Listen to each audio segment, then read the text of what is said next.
1:15 p.m. This is the Sri Lanka Broadcasting Corporation.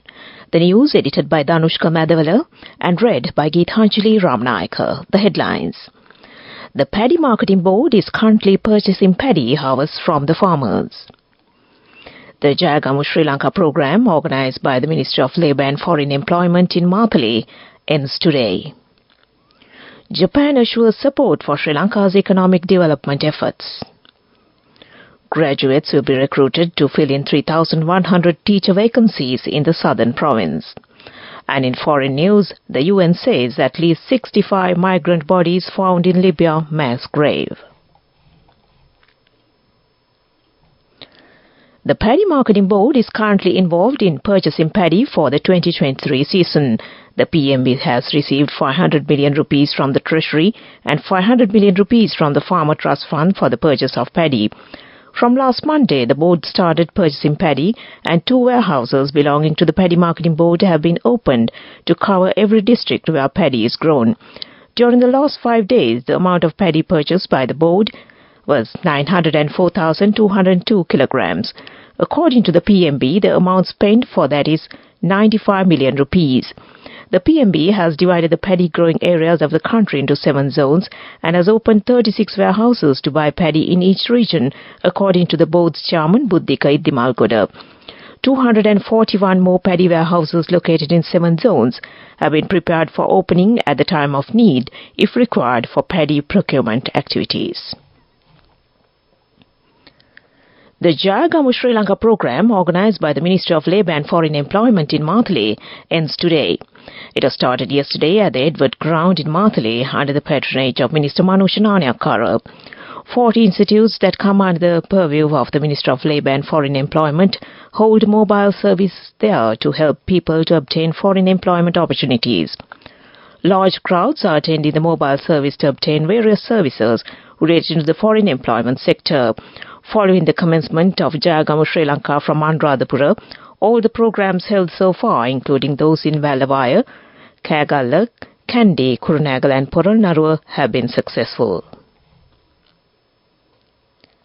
Japanese Ambassador to Sri Lanka, Mizukoshi Hideaki, expressed Japan's support for the current program aimed at rebuilding the Sri Lankan economy.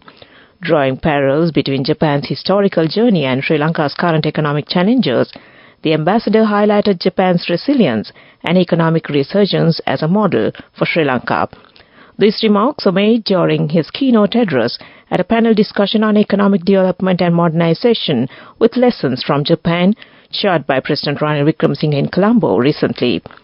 During his keynote speech titled Japan's Modernization and Lessons for Sri Lanka's Economic Recovery and Governance, the ambassador shared insights into Japan's historical challenges, its adaptation to modern changes, and its journey towards rapid development. This news broadcast comes to you from the Sri Lanka Broadcasting Corporation. Southern Province Governor Willie Gamgaya says that graduates will be recruited to fill in 3,100 teacher vacancies in the Southern Province.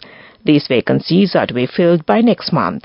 Interviews are now being held with the candidates who have passed the teaching competitive exam conducted recently. The Lanka Sathasa has reduced the price of several essential consumer food commodities. Consumers can now buy these food items at the reduced prices from any of the Lanka Sathasa outlets across the country. Accordingly, the price of big onions per kilo has been reduced by 100 rupees from the previous price of 650 rupees, and the new price of a kilo is 550 rupees. A kilo of red cowpea is now sold at 998 rupees, reducing 52 rupees from its previous price of 1,050.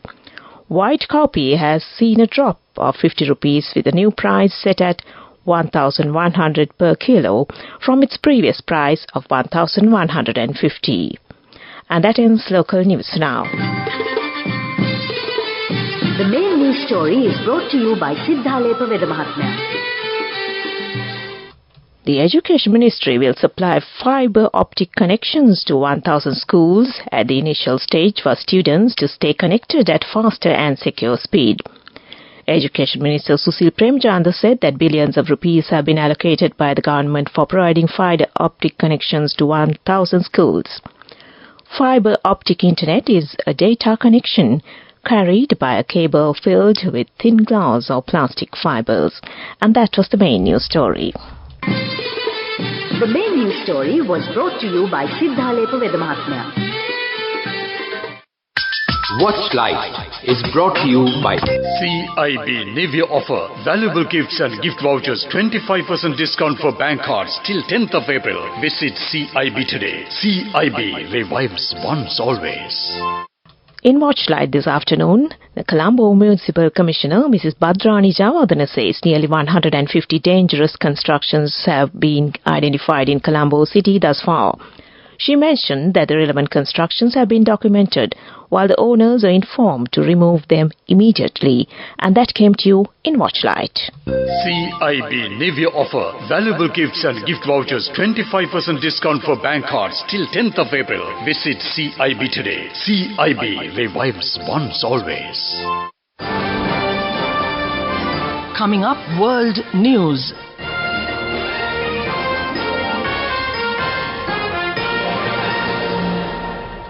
The headlines first.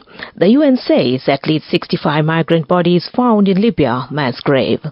The US call at UN for Gaza truce linked to hostages blocked. And teen girls despair in Afghanistan as Taliban school ban continues. A mass grave containing the bodies of at least 65 migrants has been found in Libya, the International Organization for Migration IOM has said. The IOM said that circumstances of their deaths and their nationalities are still unknown, but they believe they died being smuggled through the desert towards the Mediterranean. The organization, part of the United Nations, said it was profoundly shocked by the discovery. Libya is investigating, the IOM said. Russia and China have blocked a U.S. draft resolution put to the UN, which for the first time called for ceasefire and hostage release in Gaza. While there have been previous attempts by other countries to call for ceasefire, the U.S. text marked a hardening of its stance towards Israel. But Russia and China used their veto. The move by the U.S., Israel's key ally, comes at a time of growing tensions between them. Washington has made clear that it expects Israel to lessen the intensity of its offensive in Gaza, where the Hamas-run health ministry says at least 31,988 people have been killed since the war began on the 7th of October. Teenage girls have told the BBC they feel mentally dead as the Taliban's ban on their education prevents them from returning to school once again. More than 900 days have now passed since girls over 12 were first banned. The Taliban have repeatedly promised they would be readmitted once a number of issues was resolved, including ensuring the curriculum was Islamic.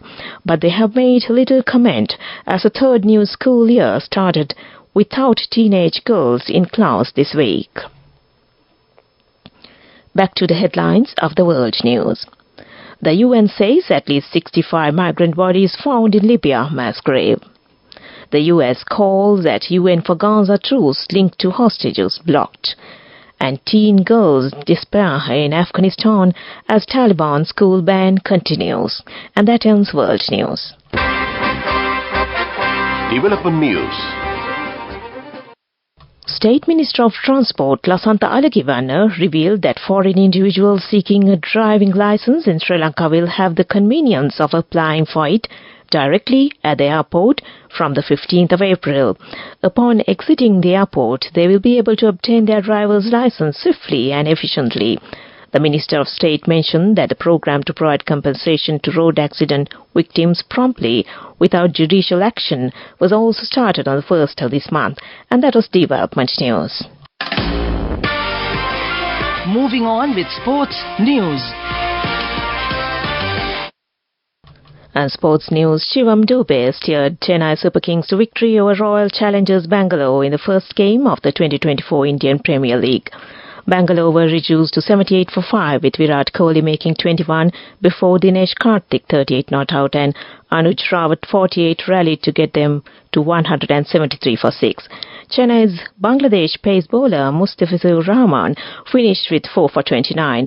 The defending champions were 110 for 4, but Dubey, 38 not out, and Ravindra Jadeja, 25 not out, got them over the line. And that was sports news. Go ekak thiyana youth eකට life එකේ change එකට නියමෙට set වෙන්න as වහගෙන දැකපු හින හැබැ කරන්න youth එකට නියමෙට set වෙන friendship එක මෙන්න The all new NSB Ithru Mithru account NSB IM, a plan for your dream. Business News, sponsored by National Savings Bank, the safest place for your money. On to business news. The merchandise export performance in February 2024 amounted to $983.7 million, recording a modest increase of 0.17% compared to February 2023, the Export Development Board says. In addition, export performance in February 2024 increased by 1.3% compared to the preceding month, January 2024. Compared to February 2023, agricultural exports have shown a significant increase of 11.82%, reaching $255.76 million in February 2024. However, industrial exports experienced a decline of 3.36% during the same period, dropping to $727.94 million. And that was business news. Business News, sponsored by National Savings Bank, the safest place for your money. Go ekak thiyana youth එකට life එකේ change එකට නියමෙට set වෙන්න as වහගෙන දැකපු හින හැබැ කරන්න youth එකට නියමෙට set වෙන friendship එක මෙන්න The all new NSB Ithru Mithru account NSB IM, a plan for your dream. On to economic news. A roundtable discussion with medical professionals in the United Kingdom was convened at the High Commission of Sri Lanka in London last Wednesday. The roundtable was co-chaired by High Commissioner of Sri Lanka to the UK, Rohitha Bogolagama, and the Dean of the Faculty of Medicine of the Colombo University, Professor Vidya Jyoti Dr. Vajra Dissanayake. The objective of this discussion was to explore opportunities for collaboration between the medical and the healthcare sectors of Sri Lanka and the UK. And that was economic news. Weather report. On the weather report, showers or thunderstorms will occur at times in the eastern and Uva provinces. Several spells of showers may occur in the north, central and northern provinces. Showers or thunderstorms will occur at several places elsewhere in the island during the afternoon or night. Heavy showers above 100 millimeters are likely at some places in the western and Sabaragamu provinces and in the Galle and Matra districts. Misty conditions can be expected at some places in the central, Sabaragamu and Uva provinces and in the Galle and Matra district during the morning. Well, that was the weather report. And prior to concluding this news broadcast, the headlines once again. The Paddy Marketing Board is currently purchasing paddy harvests from the farmers. The Jayagamu Sri Lanka program, organized by the Ministry of Labour and Foreign Employment in Matale, ends today. Japan assures support for Sri Lanka's economic development efforts. Graduates will be recruited to fill in 3,100 teacher vacancies in the southern province. And in foreign news, the UN says at least 65 migrant bodies found in Libya mass grave. Well, with that, we end this news broadcast from the Sri Lanka Broadcasting Corporation. And it's over to Asanka at the controls. Over to you, Asanka.